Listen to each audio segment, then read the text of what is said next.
All right, let's jump right into this explainer. Today we're exploring this really fascinating concept, what we're calling the architecture of self-confidence. What I absolutely love about this source material is how it completely flips the traditional script.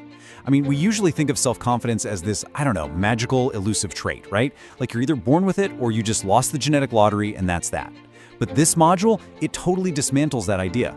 Instead, it treats confidence like a literal structure. It's an architecture, something we can consciously, deliberately build right from the ground up. So today, we're ditching the generic advice and really digging into the actual engineering of how we perceive our own capabilities. So the source material actually breaks the fourth wall right off the bat with a really direct question. What is self-confidence? It's such a brilliant way to start because it kind of forces us to confront our own assumptions right away. I think a lot of times we confuse true confidence with just, being an extrovert or being the loudest person in the room, or even just pure arrogant bravado. But the text defines it with so much more precision. It actually breaks it down into two interwoven pieces, self-efficacy and self-esteem. Now, self-efficacy, that's just a fancy way of saying you have an internal belief in your own capacity to get things done. Basically, trusting that you can figure stuff out. Self-esteem, on the other hand, is believing in your inherent worth, completely regardless of the outcome. And true self-confidence, it sits right at the intersection of those two things. It's not this delusion that you'll never fail. Actually, it's the quiet, unshakable trust that even if you do fail, you've got the ability to handle it and learn from it. To truly understand how to construct this mindset, we're going to break this down into three logical phases today. First up, the foundation, which is the meaning of self-confidence. Second, the cracks, where we look at the origins of low confidence. And finally, the reconstruction, where we put new perspectives in place to build it all back up. So, let's start with phase one, the foundation, defining true self-confidence. Let's look at the bedrock you absolutely need for a solid mental architecture. Before we even think about addressing any deficits or, jumping straight into some list of quick life hacks, the text explicitly points out that we have to root ourselves in that core meaning we just talked about. Really grasping this definition is the foundational learning objective that anchors, the whole shebang. When you realize that confidence is actually rooted in a growth mindset, in trusting your own adaptability rather than needing a guarantee of success, you completely change the building materials you're working with. Think about it. We stop relying on fragile external validation, things like praise from a boss or likes on social media, because let's be real, those things can vanish in a second.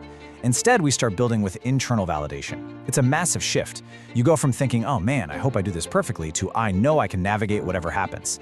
And the source makes it super clear. Without this specific, internally driven definition, any confidence you try to fake or build is going to be structurally unsound. It'll be ready to collapse the absolute second you hit serious adversity. All right, with the foundation poured and clearly understood, we have to inspect the structural weaknesses. That brings us to part two, the cracks and the origins of low confidence. The text does something really interesting here. It explicitly links our negative starting point, the origins of low confidence, directly with the active goal of building it back up. It's basically saying that to fix the structure, you have to do the diagnostic work. You got to inspect the cracks. You can't just slap a fresh coat of paint over a crumbling wall, right? So, where do these cracks actually come from? The material points to a few core sources. First off, early childhood conditioning and hypercritical environments. If you grew up, or honestly, even if you currently work, in a place where mistakes are punished instead of treated as learning opportunities, your brain literally wires itself to avoid risk. That completely erodes your self-efficacy. Second, there's our brain's natural negativity bias. We are evolutionarily primed to remember our failures way more vividly than our successes. Every single time you sit there ruminating on a past failure without reframing it, you are actively chipping away at your own foundation. And finally, the trap of societal comparison. Oh boy, this one is massively amplified today. When you're constantly comparing your messy, behind-the-scenes struggles to someone else's polished highlight reel, you're creating a perpetual deficit in your self-esteem. Knowing these origins is absolutely crucial. You have to pinpoint exactly where your lack of confidence comes from, whether it's a critical boss, a past failure, or just unfair comparisons, before you can effectively counter it. Which brings us right to our final, actionable phase. Part 3, the reconstruction, and putting in the new perspectives to actually build that confidence. Okay, so we've established the meaning, we've uncovered the origins of the cracks. Now the module moves to the ultimate solution, putting in perspectives to build up. I really love that phrasing. It doesn't say magically acquire confidence. It frames it as a deliberate, conscious shift in your viewpoint. So what are these perspectives we're supposed to install? The first major shift is decoupling your inherent worth from your temporary outcomes. A failure is an event, guys, not an identity. By viewing a setback as, just valuable data rather than some massive personal indictment, you protect your core self-esteem. The second perspective is the practice of capturing micro-wins. Listen, confidence is essentially just a memory of success. The text suggests actively logging small daily victories to combat that negativity bias we talked about a minute ago. When you rack up a track record of small wins, you're basically handing your brain undeniable empirical evidence of your own competence. And the third perspective? Swapping self-criticism for self-compassion.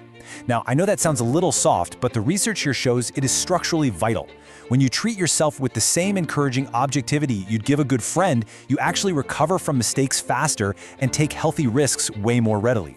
These aren't just fluffy positive affirmations. These are heavy-duty, load-bearing mental habits. As we wrap up this explainer, remember that the true power of all this lies entirely in the execution. It's all about how you actually put these perspectives in place. Just knowing the blueprint isn't enough. You've got to pick up the tools and do the work. So I want to leave you with this thought. Thinking about the micro wins you might have brushed off recently, or maybe a past failure that you've unfairly let define you. What specific new perspective could you install today to start actively constructing your own architecture of self-confidence? Identify your cracks, adjust your viewpoint, and just keep building. Thanks for joining me for this explainer.